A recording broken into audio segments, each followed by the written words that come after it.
नमस्कार, मैं हूं मोहित चौधरी और आप सभी का स्वागत है जस्ट इंडिया में। नारनौंद से विधायक रामकुमार गौतम एक बार फिर सामने आ चुके हैं अपने तीखे सवालों के साथ और एक बार फिर उन्होंने सरकार और दुष्यंत चौटाला पर हमला किया है। क्या कुछ है, देखते हैं खास रिपोर्ट।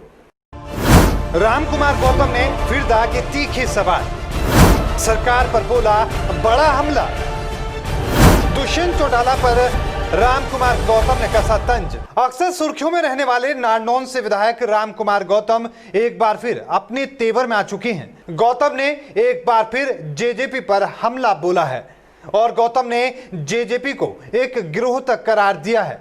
ना तो मैं मंत्रिमंडल का कोई उम्मीदवार हूं भाई, और जिस इस गिरोह में हूं मैं,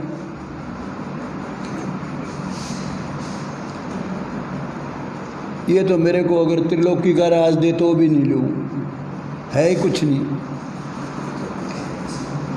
या अगर आपको मंत्री बनाएंगे तो आप मंत्री नहीं बनोगे? बिल्कुल सवाल ही नहीं पैदा होता, ना कोई मंत्री की कोई बनानी है ना बननी है। गौतम ने सिर्फ जेजेपी पर ही हमला नहीं बोला है, बल्कि गौतम ने हरियाणा सरकार को भी कटघरे में खड़ा किया है और शराब घोटाले में जांच पर सवाल उठाते हुए अधिकारी टीसी गुप्ता पर सवाल उठाए हैं। एसआईटी जो बनी थी उसमें जो उसका जो हेड बनाया वो टीसी गुप्ता को बनाया। सारे हरियाणा में सारे जानते हैं टीसी गुप्ता किस नस्ल का आदमी है। 3 आदमियों के नाम दिए थे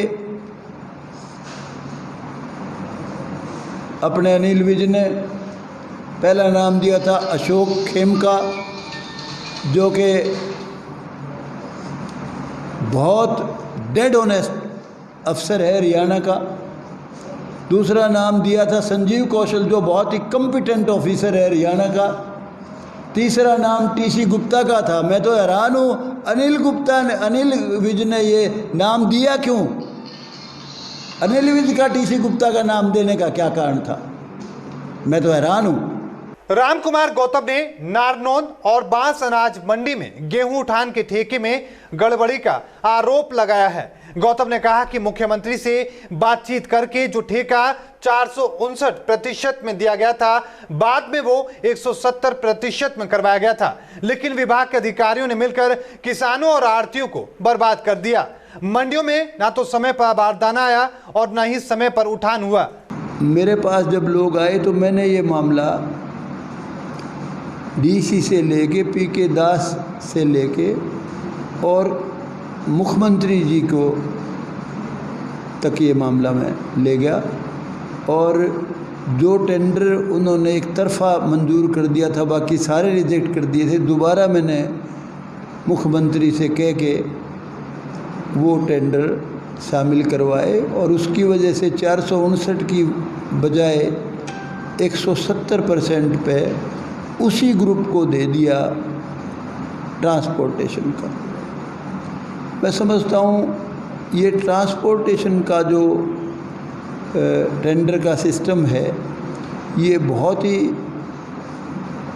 ही भारी करप्शन का धंधा है। ये ऊपर से नीचे तक बहुत लोग इसमें मिले हुए हैं।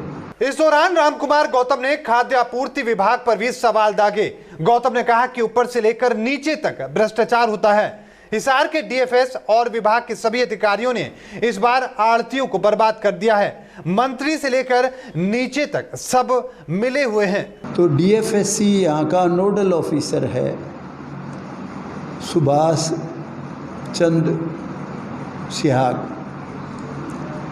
उस वक़्त उसी के हाथ में थे वो सारे टेंडर। तो जब 170 का बांसकार मंडीकार नारनौंद का ठेका छूट गया तो उसने फैसला कर लिया कि इनको उजाड़ूंगा, कमीशन एजेंटों को, इन आढ़तियों को बर्बाद कर दूंगा। उसने दोनों मंडियों में समय पे बारदाना नहीं दिया और उसके बाद बिडिंग में भी बहुत समय लगाया। तो वहीं गौतम ने सोनाली फोगाट के विवाद पर बोलते हुए कहा कि अधिकारी सही है तो फिर उसके साथ इस तरीके से मारपीट नहीं होनी चाहिए थी।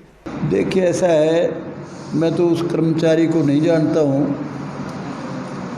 वो किस नस्ल का है मुझे नहीं पता, लेकिन अगर कर्मचारी बेईमान है कोई भी हो और वो गलत करता है तो उसका जूत नहीं साला कि और बड़ी चीज़ मारनी चाहिए। अगर महिला के साथ कोई गलत बात करता है, उस पर व्यंग कसता है और बेईमान भी है तो ही मस्ट बी पनिश्ड। अब रामकुमार गौतम के ये बयान हरियाणा की राजनीति में कैसे रंग घोलते हैं ये देखना दिलचस्प होगा ही, लेकिन लगातार जेजेपी पर हमला होने के बाद भी गौतम पर कोई कार्रवाई ना होना एक संशय पैदा कर रहा है। News desk, just India.